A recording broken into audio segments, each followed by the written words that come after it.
কি আমি কি স্বপ্ন দেখলাম? কে যেন আমায় ওদূর থেকে বলে গেল, শোনকা, আরে তুমি নিশ্চিন্তই ঘুমিয়ে থাকো না, একটি বারে শুধু বাসর ঘরে ছুটি যাও। সে বাসর ঘরে আমার লক্ষ্মীদারকে রেখেছিলাম আমি, সে লক্ষ্মীদার যেন আরে প্রাণে বেঁচে নাই।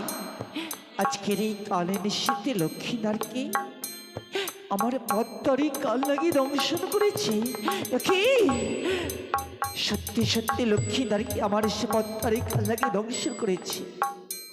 ওগো, আমি যে সন্তানে হারামা, যদি আমার এই লখাইকে সত্যি সত্যি পদ্মারি কালে লাগিয়ে দংশন করে, আমি যে সারা জীবনের মতো আমার সেই মা ডাক থেকে বঞ্চিত হয়ে যাব। আমি এই স্বপ্ন দেখে কি করে আরে স্ত্রী থাকতে পারি?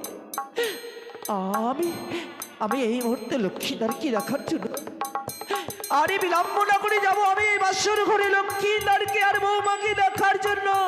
লখাই একটি বাড়ি শুধু মা বলে ডাকলে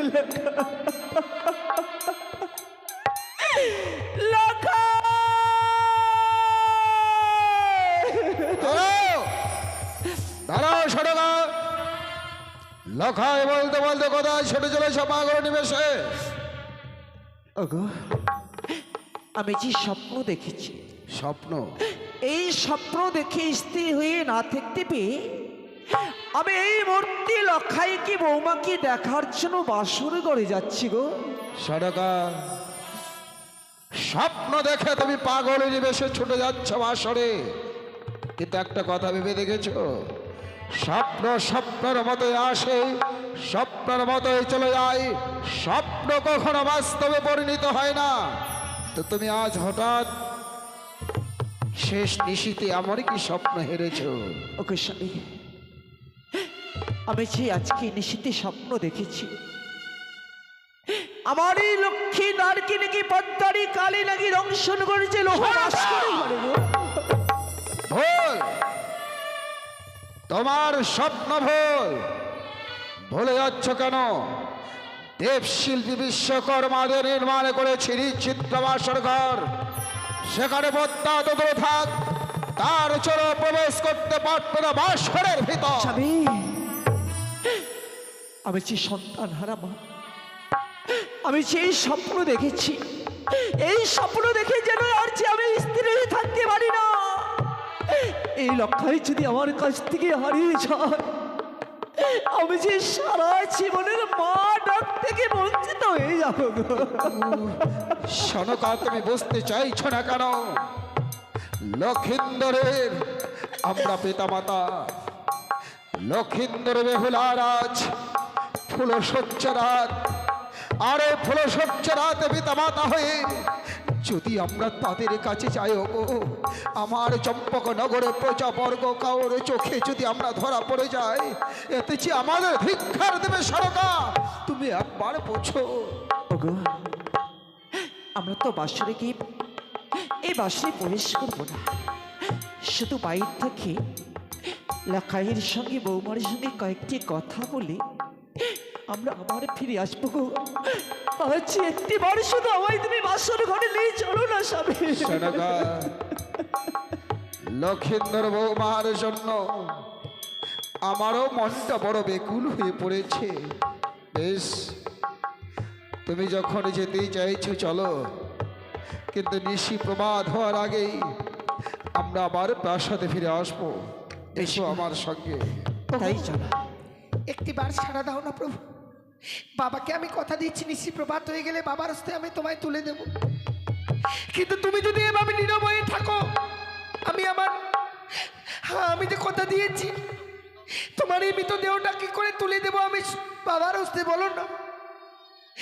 একটি বারে সাড়া দাও, একটি বারে কথা বলো প্রভু। ওই শোনো, তোমাকে বলেছিলাম না সনকা, শেখরেরা যেমনি ভাবে কোষ্ঠী পাথর দিয়ে সোনাকে যাচাই করে নিয়ে আসে, আমি আমার পুত্র বধূকে কোষ্ঠী পাথর দিয়ে যাচাই করে এনেছি। বৌমাকে বলেছিলাম, বৌমা আজকের নিশিটা তোমাদের জীবনে এক ভয়ঙ্কর নিশি, তাই আমি চাই সারা নিশি তোমরা জেগেই থাকবে। তাই দেখো আমাদের লক্ষিন্দর বৌমা কত সুন্দরভাবে বাসর ঘরে জানা কথা বলতে বলতেই সারাটা নিশি পার করে দিচ্ছে। ওগো, তুমি বৌমার সেই লক্ষ্মী নারীর সঙ্গে কথা বলা তুমি বুঝতে পারছো? তুমি একটিবার শুধু ভালো করে শোনো তো, বৌমা যে লক্ষ্মী নারীর সঙ্গে কথা বলে না গো, বৌমা যেন শুধু বাঁশরে ঢুকুরে ঢুকুরে কাঁদছে, আর সেই আদো আদো কান্নার সুরগুলো শুধু আমাদের কর্ণে পরে ভেসে আসছে। আমারও তাই মনে হলো সোনকা, একটি বৌমার আদা আদা কণ্ঠস্বর ভেসে আসে যেন আমার কর্ণ প্রহারে। কিন্তু কিসের জন্য, কেন বৌমা কান্না করে বাসর ঘরে? বৌমা, বৌমা, বৌমা, কে? আমি তোমার শ্বশুর ঠাকুর, সঙ্গে তোমার শাশুড়ি মাও এসেছে। বাবা, মা, আপনারা চলে এসেছেন? হ্যাঁ রে মা। তাহলে নিশ্চয়ই নিশি প্রভাত হয়ে গেছে। না বৌমা, বাসরের ভেতরে ঢুকে আছে তো, বাইরের অনুভবটা তুমি এখনো বুঝতে পারছো না। আর কিছুক্ষণ বাদে হয়তো পূর্ব আকাশে সূর্য লাল হয়ে উঠবে। বেয়ারাগণকে বলে এসেছি, তারাও যেন পালকি নিয়ে মাঝপথে হয়তো চলে এসেছে। কিন্তু পিতামাতার মন তো নিজেকে ধরে রাখতে পারছি না বলে তোমাদের জন্য পাগল নিবেশে ছুটে এসেছি। তুমি একবার দরজাখানা খুলে দাও তো বৌমা। খুলে দাও না, বৌমা। না, আমি এই বাসনের দরজাখানা খুলে দিতে পারবো না। সরকার, ওগো, বৌমা এতই স্বার্থপর, আমার মুখের উপরে বলছে দরজা খুলতে পারবে না। গো, সন্তানদের বিবাহ দিলে সন্তান নাকি মা বাবার কাছ থেকে আলাদা হয়ে যায়। যে লক্ষিন্দর আমার কণ্ঠ শুনলে ছুটে এসে সহস্র চম্ভরে দু গাল ভরে দিত, সে লক্ষিন্দর যেন বাসর ঘরে বিবাহ করে। ওগো, আমার কথা শোনে না শোনে নিস্তব্ধ হয়ে আছে বাসর ঘরে। স্বামী, বৌমা যখন কথা এই বাসর ঘরে যখন তোমার এই কথা মতো দরজা খুলে দেয় না, কথাই বলে না সে নারীর ব্যথা নারীরাই বোঝে। এই মুহূর্তে বৌমাকে আমি বসিয়ে বলবো, নিশ্চয়ই বৌমা আমাদের সে বাসরের দরজা খুলে দেবে গো। বলো বউ, বলো সোনাকা, বলো। বৌমা, আচ্ছা এমন করে কেন তুমি চুপ করে বসে আছো রে মা? আচ্ছা বড় আশা করি তোমাদেরকে দেখার জন্য বাসর ঘরে ছুটে এসেছি। ওরে হতভাগী, একটি বার শুধু বাসরের দরজাখানে খুলে দেবে না মা। মা, সত্যি যদি এই বাসর ঘরে দরজাখানা আমায় খুলে দিতে হয়, তার পূর্বে বাবাকে আমার সঙ্গে 3 অঙ্গীকার করতে হবে। এতই স্বার্থপর তুমি? পিতা মাতা হয়ে সন্তানকে দেখতে এসেছি বলে তোমার সঙ্গে আমায় 3 অঙ্গীকার আবদ্ধ হতে হবে। সরকা, ওগো, তোমার আমার অবর্তমানে তারাই তো আমাদের চম্পকনগরের ভবিষ্যৎ, আর আজকে আমাকে বলছো অঙ্গীকারে আবদ্ধ হবে। বলো, আমি অঙ্গীকারে বাধ্য নই। ও মধুমা কহ পাটি খোলো,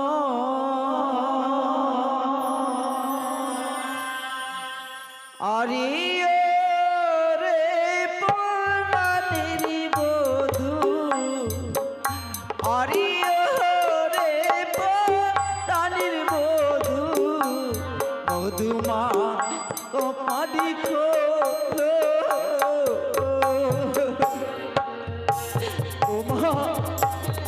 একটি বাড়ি শুধু ওই বাসরে কপাট কানে খুলে দাও।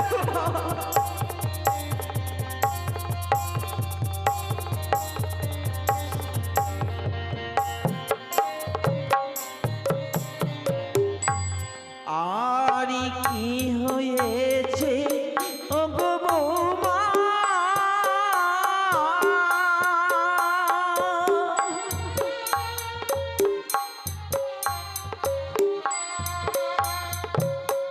এই বৌমা বলো না আমার বৌমা,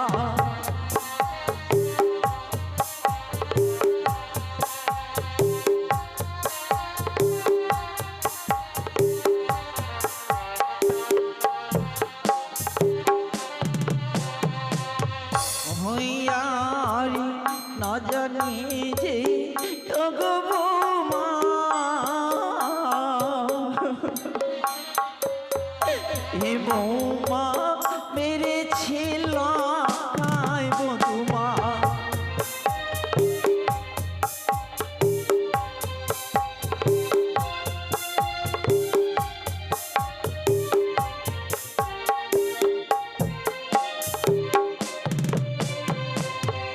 ভুইয়ারি হলো হলো ও গো বৌমা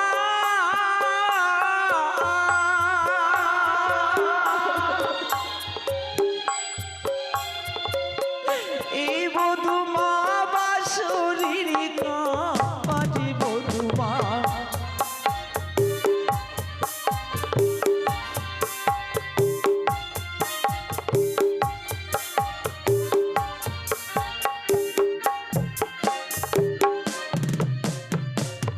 ও বধুমা কপাটি খোলো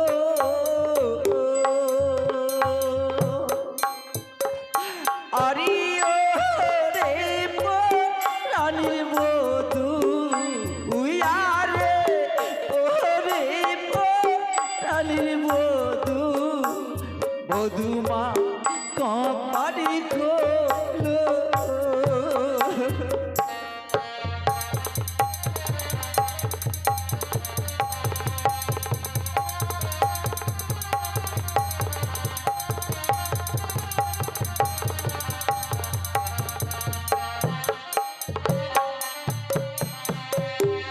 अरे हथबागी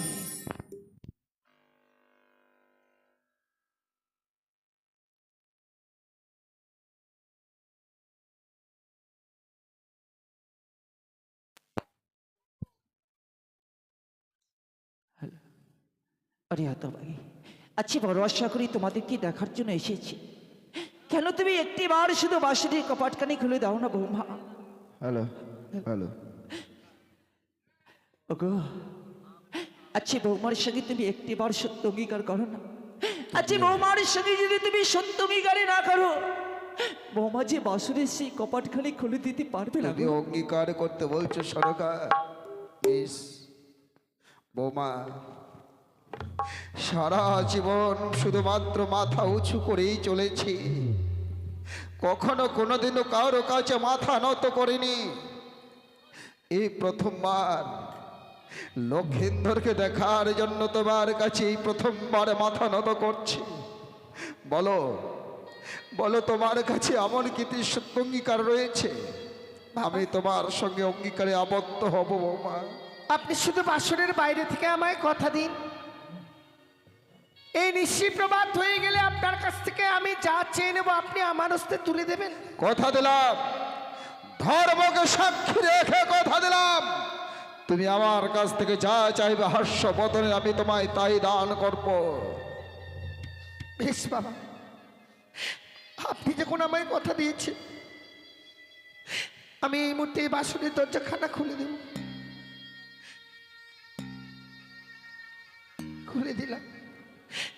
খুলে দিলাম আমি এই বাসনের দরজাখানা মা বৌমা তুমি কাঁদছো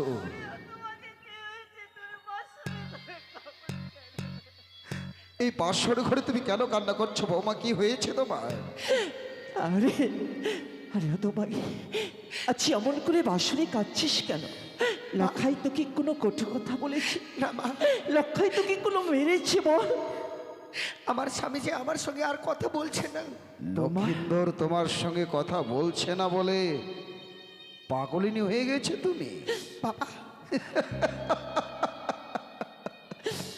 দেখো শোনকা আমাদের পাগল মেয়েটার কাণ্ড দেখো লক্ষিন্দর কথা বলছে না বলে লক্ষিন্দরের জন্য পাগলিনী হয়ে গেছে শোনকা ডাকো তো লক্ষিন্দরকে যার হাত ধরে বৌমা তার জন্মদাতা পিতা মাতার হাত ছেড়ে দিয়ে আমাদের পাশাতে এসেছে সে লক্ষিন্দর নাকি বৌমার সঙ্গে বাসর ঘরে কথা বলছে না দেখো আমি তাকে উচিত শিক্ষা দিতে চাই এই মুহূর্তে লখাইকে আমি রাখবো আমি লখাইয়ের গর্ভধারিণী মা এসেছি তো আমি যদি লখাইকে রাখি এই মুহূর্তে আমার ডাকি সে লখাই সাড়া দেবে লখাই এ লখাই লখাই একটি বার শুধু চেয়ে দেখলো বাবা তোর গর্ভধারী মা এসেছি তোকে দেখার জন্য এসেছে তোর সে জন্মদাতা পিতা লখাই তুই বৌমার সঙ্গে অমন করে কেন অভিমান করে দিয়েছিস কেন তুই বৌমার সঙ্গে কথা বলিস না এ লখাই একটিবারে কথা বল না, একটিবার কথা বল। লখাই তুই আমার কাছে খেতে চাইছিস, আমি তোকে পেট ভরে খাবো। লখাই এই ওঠ না, তুই কেন অভিমান করে রমন করে রয়েছিস? লখাই কথা বল, লখাই লখাই লখাই কথা বল, লখাই কথা বল। বলবে না সনকা, আমাদের অভিমানী পুত্র অভিমান করেছে আমার সঙ্গে। স্বার্থপরের মতো লক্ষিন্দরকে সাথে না নিয়ে সাঁওতালি ভূতরে লোহবাসরে ঘরে রেখে গেছি বলে অভিমান করেছে। তুমি দেখো আমাদের অভিমানী পুত্রের এই মুহূর্তে আমি অভিমান ভাঙিয়ে দেব।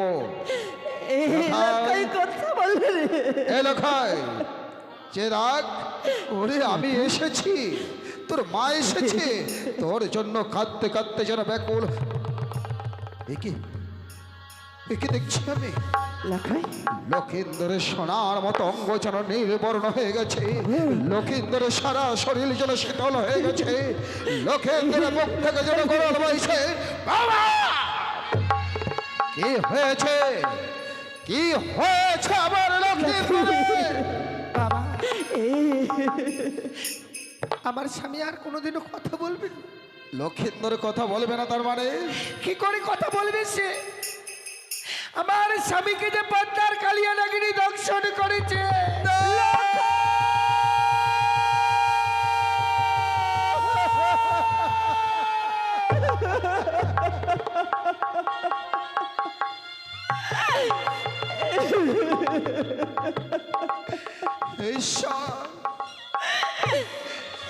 এই কথা শোনার সঙ্গে সঙ্গে কেন আমার মস্তকে প্রশ্নঘাত করলে না ঠাকুর? লোখাই লোখাই লখাই কথা বল না বাবা, ওরে কথা বল লোখাই, কথা বল।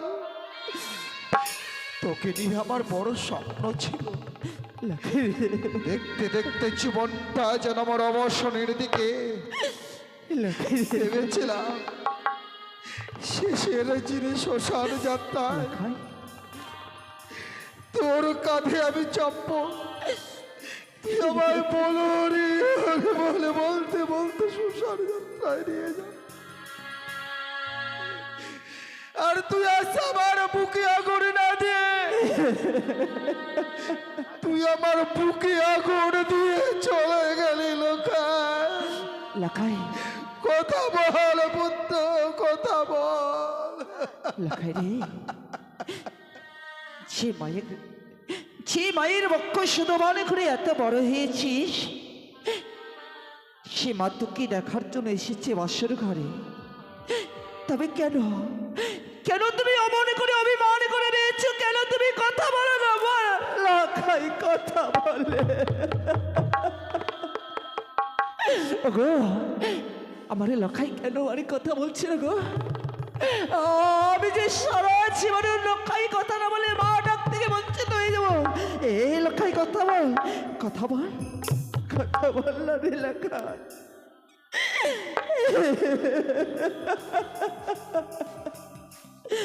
একটিবার শুধু মা বলে ডাক, মা বলে ডাকলে যে আমার এই জীবনটুকু শীতল হয়ে যাবে লখা। একেবারে মা বলিয়া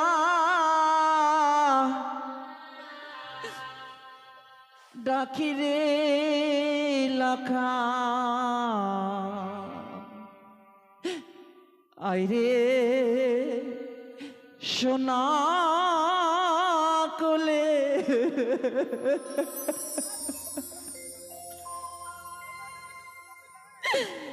একবারি মা বলিয়া ডাকি রে লখা, আইরে সোনা কোলে।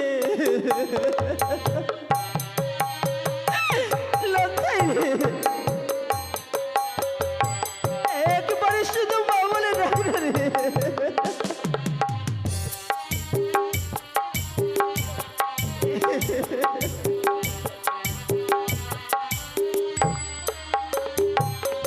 আরে তুই যে আমার মনি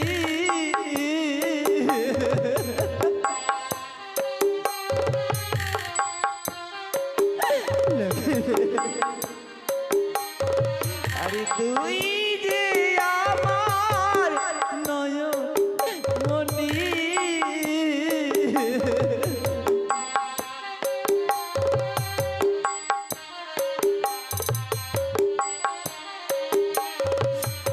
অঞ্চলের বিধি একবার মা বলিয়া ডাকি রে রাখা আইরে সোনা কোলে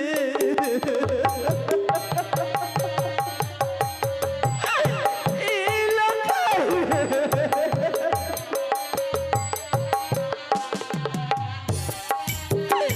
এই লোকায় একবার মা বলে ডাকবে ওই নাকে ডাকিবে মামা বলে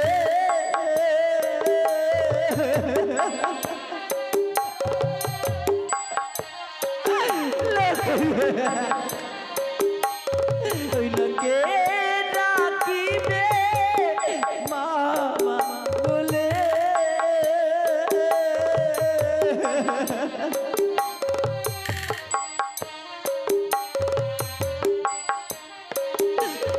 ওই নাকে দি নিঃসন্তনা মা বলিয়া ডাকি রে লক্ষ্য আইরে সোনা বলে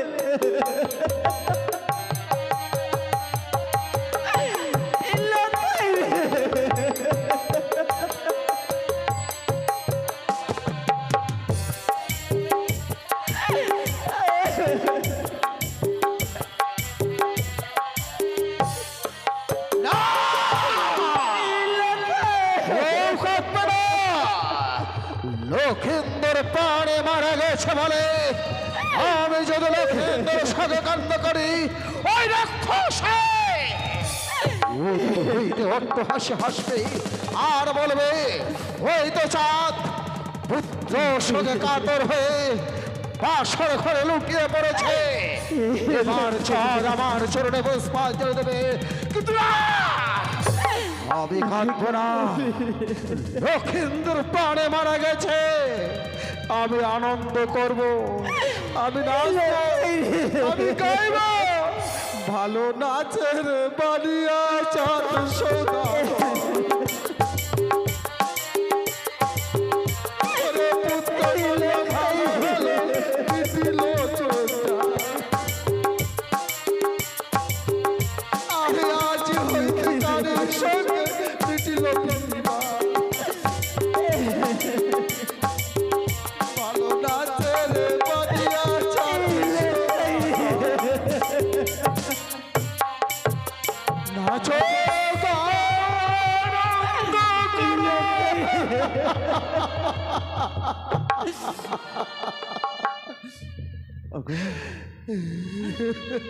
আচ্ছা লক্ষিন্দারে মারা গিয়েছে বলে এই বাসরে ঘরে তুমি গান গাইছো, তুমি মনের আনন্দে নাচছো, তুমি কি পাষাণ হয়ে গেছো গো? হ্যাঁ আমি পাষাণ হয়ে গেছি সোনাকা, আমি পাষাণ হয়ে গেছি। শরীরে কি মায়া মমতা কিচ্ছু নেই? কিছুই নেই। লক্ষিন্দর প্রাণে মারা গেছে, আজ হয়তো বুঝবো ওই রাক্ষসীর সঙ্গে আমার সংগ্রাম সমাপ্ত।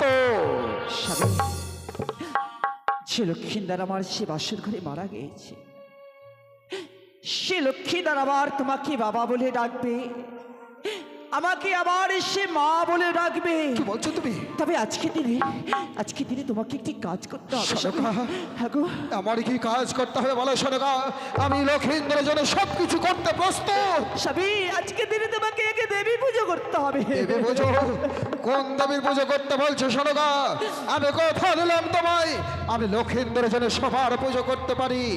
আজকে দিনে স্বামী, আজকে দিনে তোমাকে মা মনেশ্বর পুজো করতে হবে। লক্ষিন্দরের প্রাণ ভিক্ষার জন্য ওই রাক্ষসের পুজো করছো? করতে বলছো? নিহাত তুমি আমার সরকার, নইলে এই মুহূর্তে তোমার জহবা টেনেছে কুকুর শিগালকে দেখাতাম। বের হয়ে যাও, এই মুহূর্তে বাসর ঘর পরিত্যাগ করো। তুমি আর বাসর ঘরে একটা মুহূর্ত থাকতে পারবে না। না,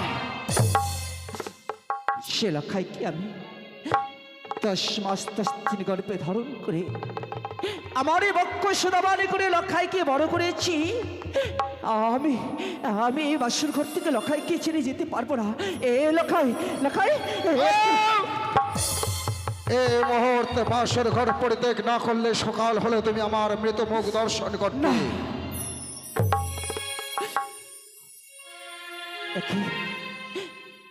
আমি কি কথা শুনলাম? এই বাসর ঘর যদি আমি পরিত্যাগ না করি, আমার স্বামীর আমি মরামুখী দর্শন করব। চাই না, চাই না আমার স্বামীর আমি মরামুখী দর্শন করতে। ভগবান ঠাকুর, এই মুহূর্তে আমার 2 নয়ন যেদিকে যাবে সেদিকে শুধু আমি লখাই লখাই বলতে বলতে চলে যাব। লখাই, এ লখাই, একটি বার শুধু মা বলে ডাকলে, এই মা বলে ডাকলে আমার এই তাপিটুর জীবনটুকু শীতল হয়ে যাবে। লখাই, লখাই, এ